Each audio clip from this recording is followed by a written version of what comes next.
For authors who are just starting out building a social media audience, I always recommend that they choose no more than 3 platforms. And really, if you're using one and you're using it well and you're using it strategically, then you could have success with just that. And really using 1 or 2 or 3 and using them well and being consistent on them and actually really building an audience and engaging with that audience on those platforms is better than doing a whole bunch of them and spreading yourself too thin.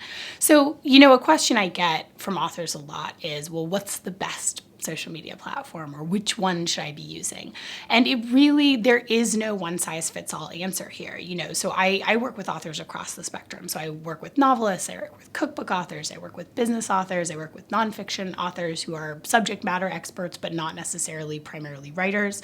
So it's really everything is, everyone has a different good fit. And I think, a way to figure out really what you should be using is what you have the most fun on, because it's supposed to be fun. I think it's really worth remembering that most people who are out there using social media are not using it for business purposes. They're using it because it's fun and because it's an enjoyable diversion and they get something out of it. So whichever social media platforms you find yourself liking, give a few of them a try. A few that I really like for writers.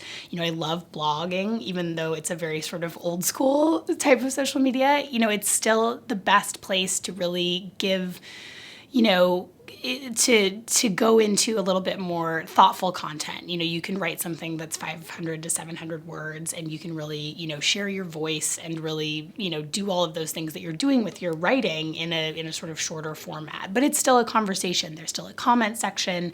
Probably you're sharing it on other social media. Twitter is another great one that I like for writers because it's obviously word-based. And so I think that writers can have a lot of fun. There are a lot of great writers on Twitter. And increasingly people are using the more visual ones like Pinterest and Instagram. I think those are great if you have a visual element to your book, especially. So if you're writing a cookbook, those are really ideal.